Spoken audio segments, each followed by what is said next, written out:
Friends అందరికీ నమస్తే. Welcome to my channel. TET డిఎస్సికి ప్రిపేర్ అయ్యేటటువంటి ఆస్పిరెంట్స్ అందరికీ మన ఛానల్లోకి వెల్కమ్. మిత్రులారా, మనం జనవరి 2 షిఫ్ట్ 2 పేపర్లో మనం ఉన్నాము. సో ఇది థర్డ్ పేపర్, అంటే థర్డ్ సెషన్. ఇంతకుముందు 2 సెషన్ల పేపర్లు అయి మనం చేసేసాము, అంటే పార్ట్ 1 పార్ట్ 2 చేసేసాము. ఇది పార్ట్ 3.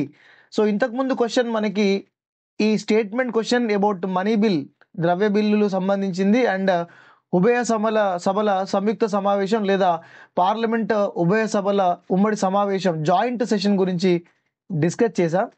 సో నెక్స్ట్ క్వశ్చన్కి వెళ్దాం. So next question is about directive principles and state policy, అంటే దీన్ని డిపిఎస్పీస్ అంటారు. షార్ట్ కట్లో డిపిఎస్పీస్ అంటారు, అంటే ఆదేశిక సూత్రాలు. అసలు ఆదేశిక సూత్రాలు అంటే ఏంటి? ఆదేశిక సూత్రాలు అనేటటువంటివి ఖచ్చితంగా పాటించవలసిన అవసరం లేదు. These are the social systems before the government. These are the social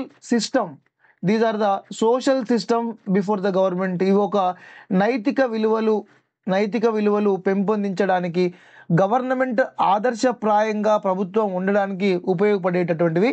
but ఖచ్చితంగా గవర్నమెంట్ ఫాలో అవ్వాల్సిన అవసరం లేదు. So directive principles and state policy, వీటికి ప్రొటెక్షన్ లేదు, no protection.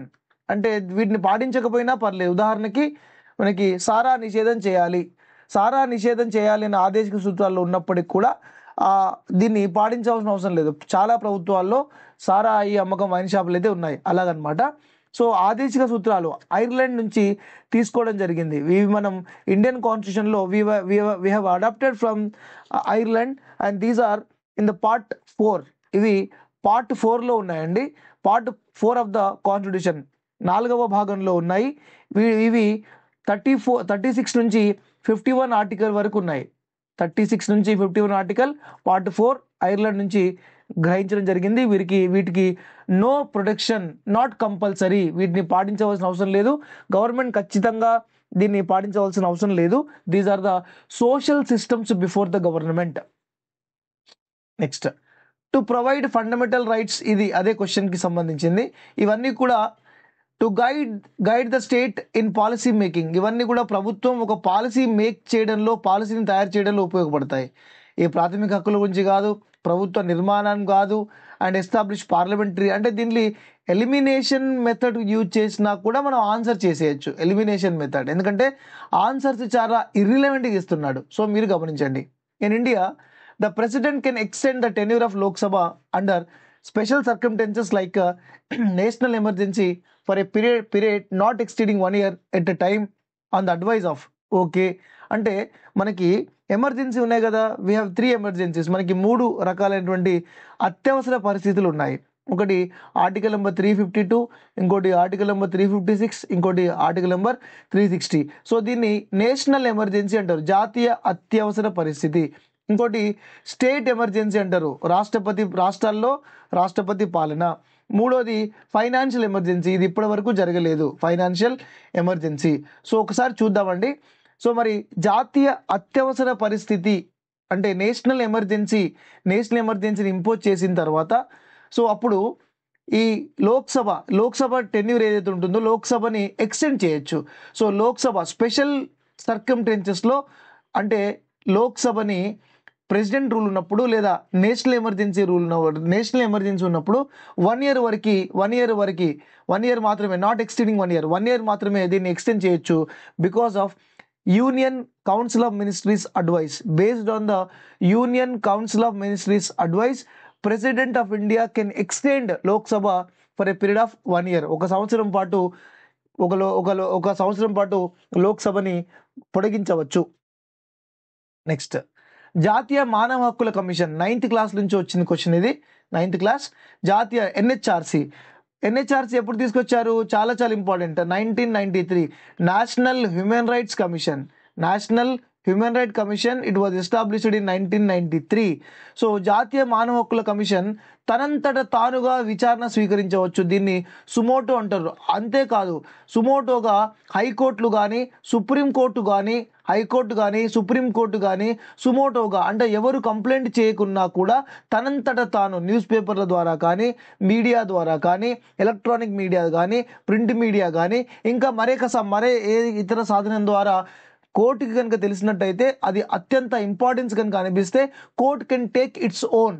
Courts can take its own. అదేవిధంగా నేషనల్ హ్యూమన్ రైట్స్ కూడా అలాగే తనంతట తానుగా స్వీకరిస్తుంది. To initiate on its own initiative, on its own గుర్తుపెట్టుకోండి. Next, the primary focus of the United Nations Beijing declaration programme. ఇది ఇంతకుముందు వచ్చింది. బీజింగ్ డిక్లరేషన్ ప్రోగ్రామ్ ఎక్కడ కూడా లేదు బుక్లో. Beijing declaration program it is about the women. ఇది విమెన్ సాధికారత అంటే మహిళా సాధికారత గురించి ఈ 1995లో బీజింగ్లో ఒక డిక్లరేషన్ జరిగింది. So that is related to the women, gender equality and empowerment of women. Gender equality and empowerment of women. That was a very spectacular meeting. చాలా పెద్ద మీటింగ్ జరిగింది, చాలా పెద్ద సమ్మిట్ జరిగింది. Next, one of the following is a child right as per the international children's charter proposed by UNO 1930. So UNO, it was in 1989 191 countries were signed. 191 countries were signed on the UN Children Charter. So UN Children Right మీద మనకి 191 countries ఇవి sign చేశాయి. So దీంట్లో ఏది right అని అడుగుతున్నారు. ప్రభుత్వ అనుమతి లేకుండా అవసరమైనప్పుడు దేశం విడిచి వెళ్ళే హక్కు, వీలైనంత వరకు తల్లిదండ్రులతో జీవించే హక్కు, this is a right.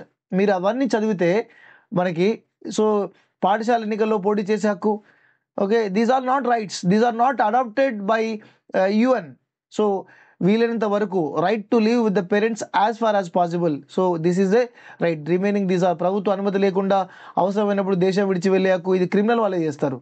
Okay, ప్రభుత్వ అనుమతి అంటే క్రిమినల్ వాళ్ళు లేదా గవర్నమెంట్ ఎంప్లాయీస్ చేయాలి, ఒప్పందాలు కుదుర్చుకునే హక్కు. No, it is not child right. ఇది చైల్డ్ రైట్ కాదు, ఇది కూడా చిల్డ్రన్కు సంబంధించినటువంటిది కాదు. ఓకే, సో దిస్ ఇస్ తల్లిదండ్రులు జీవించే హక్కు మాత్రం పిల్లల హక్కు. Next, choose the correct characteristic feature of demand deposits. ఈ క్వశ్చన్ ఇంతకుముందు జాన్ సెకండ్లో కూడా వచ్చిందండి. జాన్ సెకండ్ షిఫ్ట్ 1లో కూడా వచ్చింది. Demand deposits. What are demand deposits? Demand deposits అంటే మనం డిమాండ్ చేసినప్పుడు ఇవ్వాలి బ్యాంకు వాడు మనం డిమాండ్ చేసినప్పుడల్లా మనకి ఇవ్వాలి. ఎలా?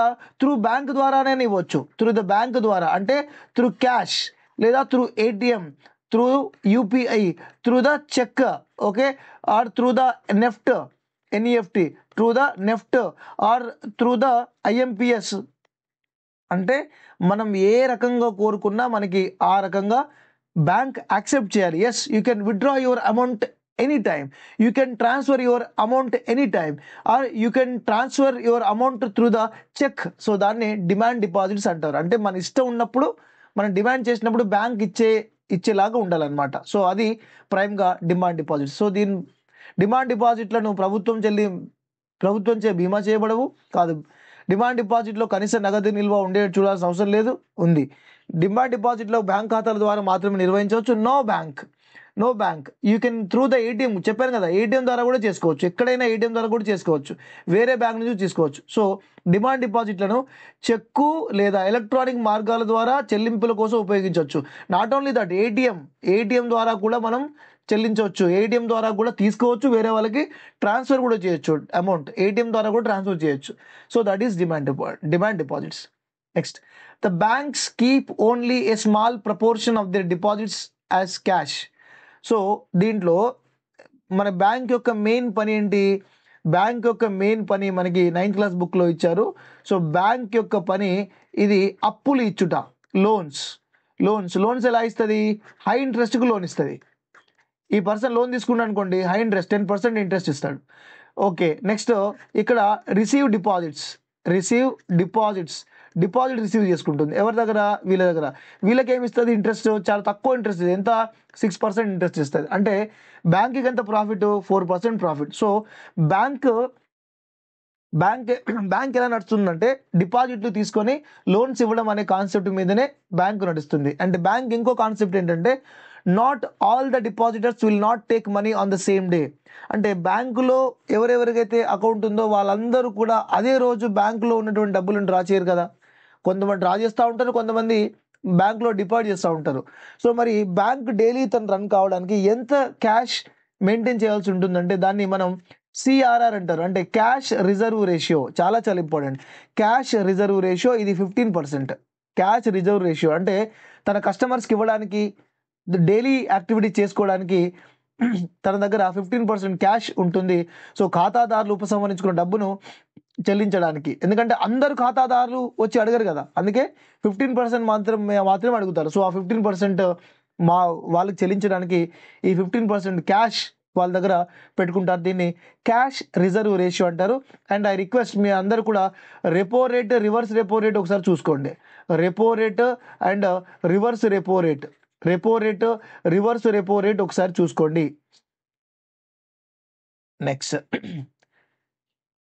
The role do banks play between deposits and borrower. ఇంతకుముందు చెప్పుకున్నాం డిపాజిట్లు మరియు రుణగ్రహీతల మధ్య బ్యాంకులు ఏ విధంగా పాత్ర పోషిస్తాయి.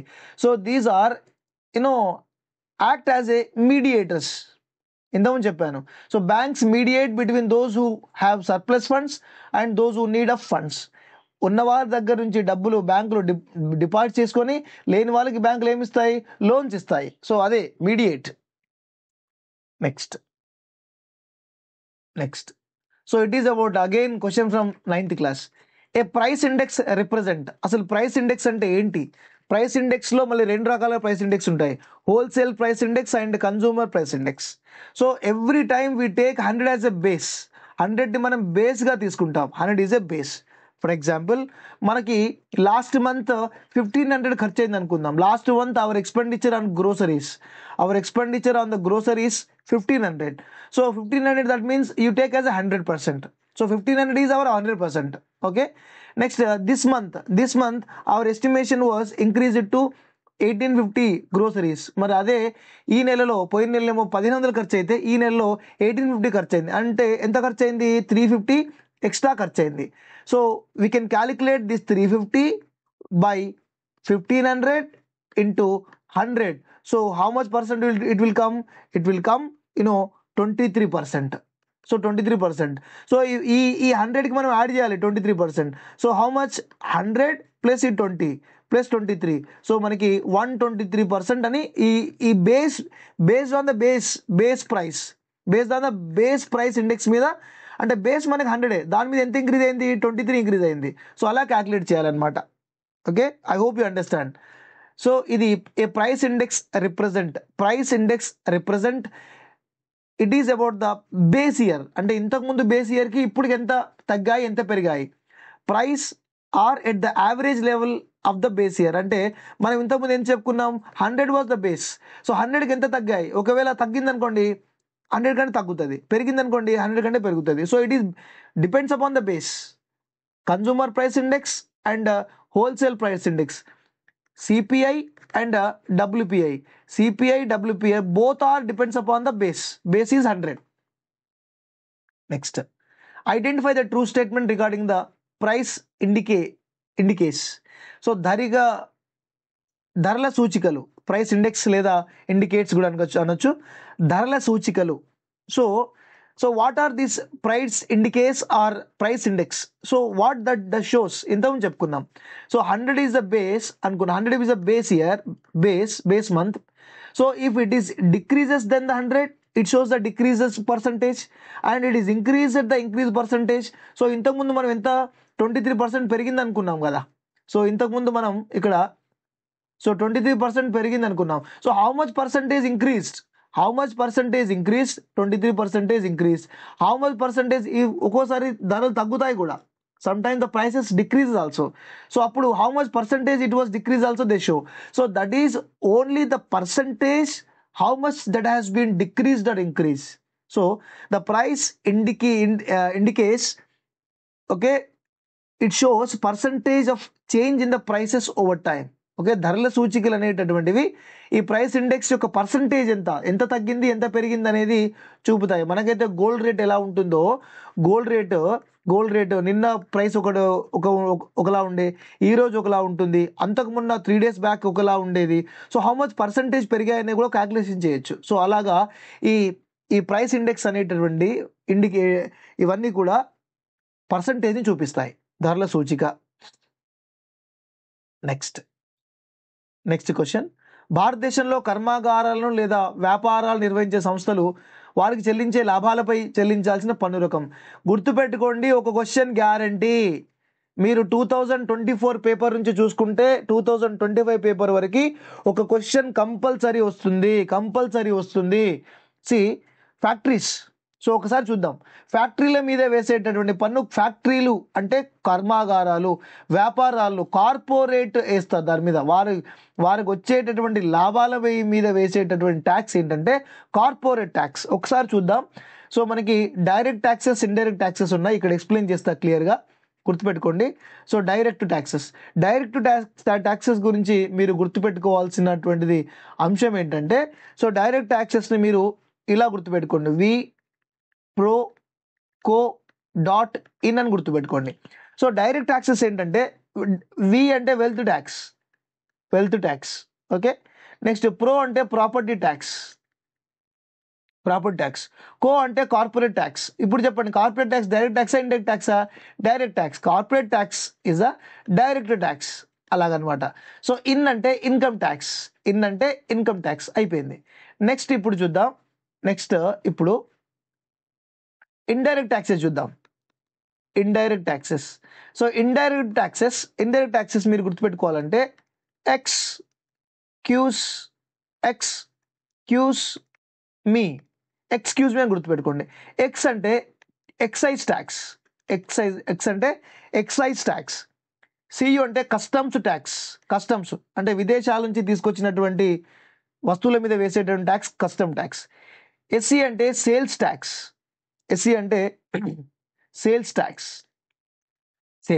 ఎం అంటే market tax. So this market ట్యాక్స్ని మనం ఏమంటున్నాం ఇప్పుడు? వ్యాట్. ఇప్పుడు దాన్ని మనం ఏమంటున్నాం? వాల్యూ యాడెడ్ ట్యాక్స్ అంటున్నాం. దీన్నే ఇప్పుడు మనం జిఎస్టీ అంటున్నాం. సో జిఎస్టీ అనేటువంటిది ఇండైరెక్ట్ ట్యాక్స్, వ్యాట్. సో ఈ అంటే entertainment tax. So these are the taxes. So దీంట్లో మన యొక్క వెల్త్ మీద వేస్తే వెల్త్ ట్యాక్స్, ప్రాపర్టీ మీద వేస్తే ప్రాపర్టీ ట్యాక్స్, కార్పొరేట్ వాళ్ళ యొక్క ప్రాఫిట్ మీద వేస్తే కార్పొరేట్ ట్యాక్స్, మనం డైరెక్ట్గా కడితే ఇన్కమ్ ట్యాక్స్. ఎక్సైజ్, ఫ్యాక్టరీలు ఒక వస్తువుని బయటికి తేవాలంటే, రిమెంబర్ ఫ్యాక్టరీలో నుంచి ఒక వస్తువు బయటికి రావాలంటే వాళ్ళు చెల్లించాల్సిన ట్యాక్స్ ఎక్సైజ్ పన్ను. ఓకే, నెక్స్ట్ కస్టమ్ ట్యాక్స్, విదేశాల నుంచి వస్తువులు తీసుకొస్తే కస్టమ్స్. సేల్స్ మీద వేసే సేల్స్ ట్యాక్స్, మార్కెట్లో రకరకాల గూడ్స్ అండ్ సర్వీసెస్ మీద వేసే జిఎస్టీ, అండ్ ఎంటర్టైన్మెంట్ మీద వేసే tax entertainment tax. Okay, so ఇది మనం ఖచ్చితంగా ఒక క్వశ్చన్ వస్తుంది, చూసుకోండి. భారతదేశంలో ప్రారంభమైన బ్యాంకర్లైన జగత్ సేట్లు షాలు. సో అప్పట్లో మనకి బ్యాంకింగ్ సిస్టమ్ రాకముందు, మన ఇండియాలో బ్యాంకింగ్ లేకముందు జగత్ Seths and shots were the bankers. They act as a bankers. అంటే వీళ్ళని హుండీలు కూడా అనేవారు.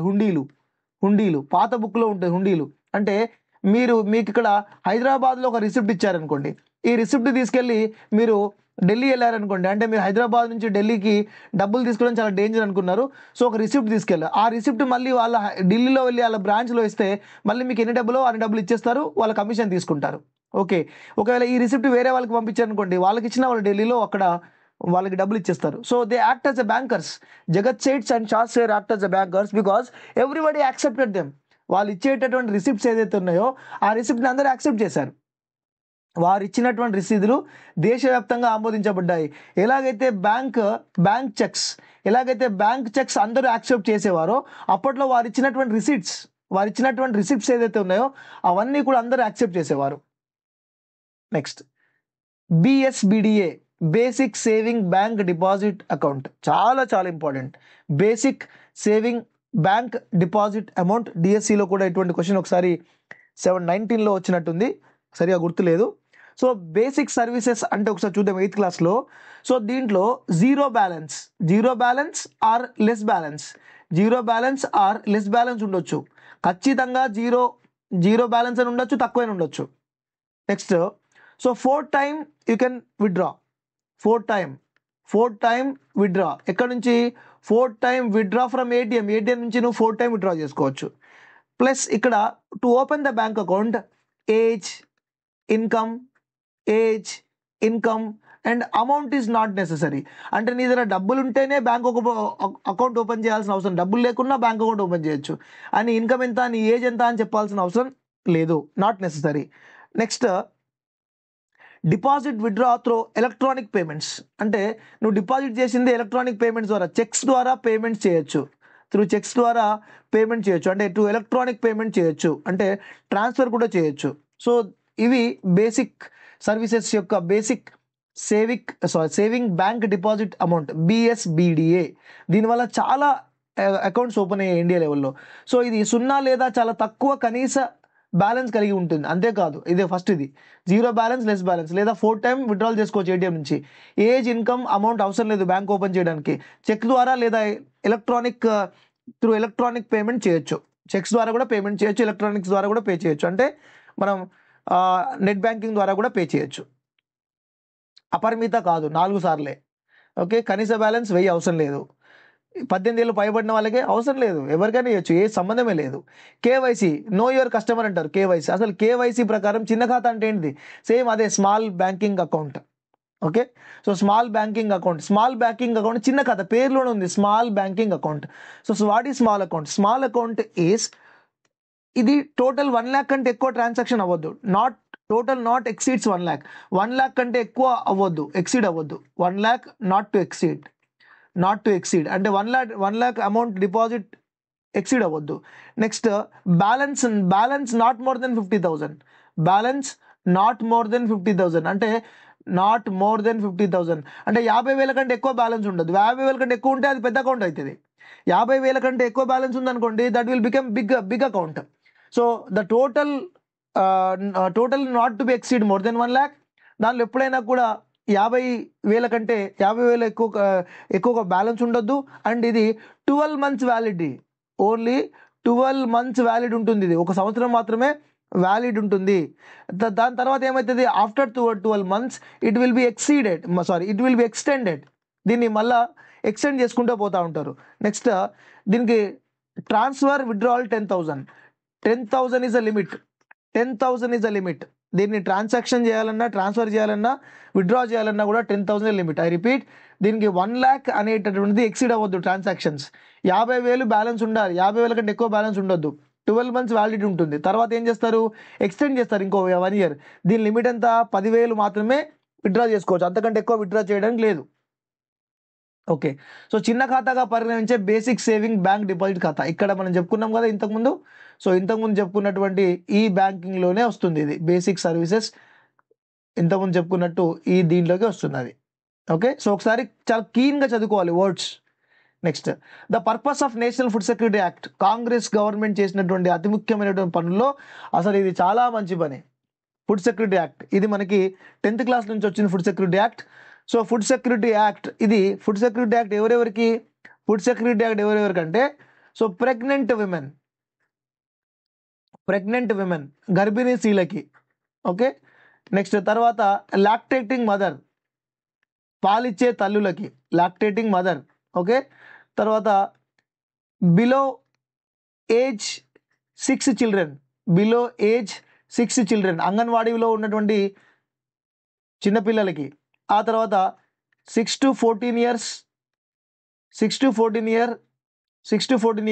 School going children. 6 to 14 year school going children.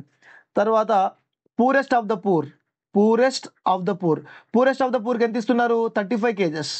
Poorest of the poor ఎంత ఇస్తున్నారు? 35 kgs. దీన్ని ఏమంటారు? అంత్యోదయ అన్న యోజన. ఎంత? Free of cost. ఎట్లా ఇస్తున్నారు? Free of cost. మరి మిగతా వారికి ఎట్లా ఇస్తున్నారు? So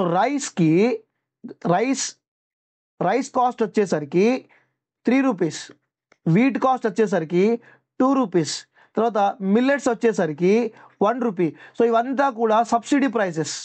subsidy prices. మరి దీనివల్ల ప్రయోజనం పొందుతున్న వాళ్ళు ఎవరు? So the government intention is 75% of the rural poor, 75% rural పూర్కి, 50% అర్బన్ పూర్కి బెనిఫిట్ అవుతారు. Urban poor will be benefit. So ఇది ఫుడ్ సెక్యూరిటీ యాక్ట్ యొక్క మెయిన్ ఉపయోగం. సో దీంట్లో ప్రజల ఆహార హక్కును చట్టబద్ధం చేయడం. Yes, the people of India have the right to food, unadultery food. వాళ్ళు ఎటువంటి కలుషితమైనటువంటి ఆహారం కాకుండా మంచి ఆహారం, మంచి గాలి, మంచి నీరు కూడా పొందేటువంటి హక్కు ఎలాగైతే ఉందో, మంచి ఆహారం కూడా పొందేటటువంటి హక్కు భారతీయులకు ఉంది అని చెప్పి సుప్రీంకోర్టు చాలా సందర్భాల్లో చెప్పింది. It was implemented first, mid day meals was implemented in Tamil Nadu.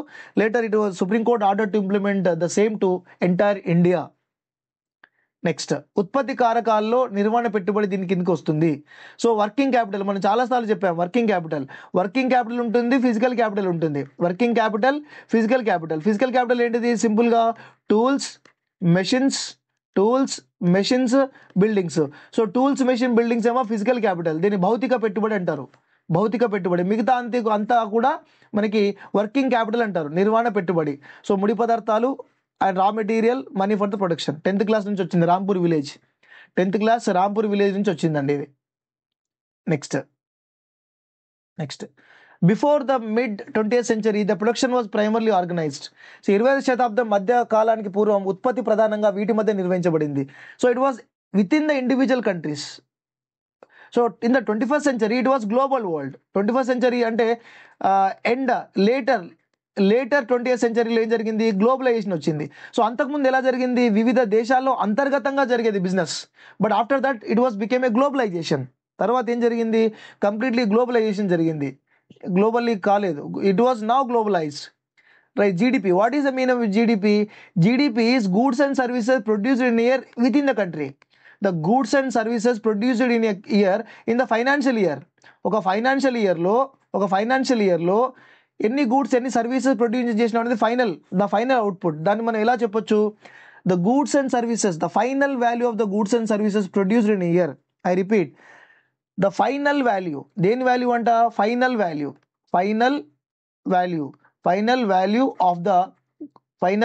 Of the goods and services. అంటే ఇండియాలో గూడ్స్ అండ్ సర్వీసెస్ యొక్క వాల్యూ ఎంత, దాని యొక్క ఫైనల్ వాల్యూ ఎంత? ఎప్పుడు? ఫైనాన్షియల్ ఇయర్లో. అంటే ఒక ఫైనాన్షియల్ ఇయర్ ఎప్పుడు స్టార్ట్ అవుతుంది? April 1 to next year March 31.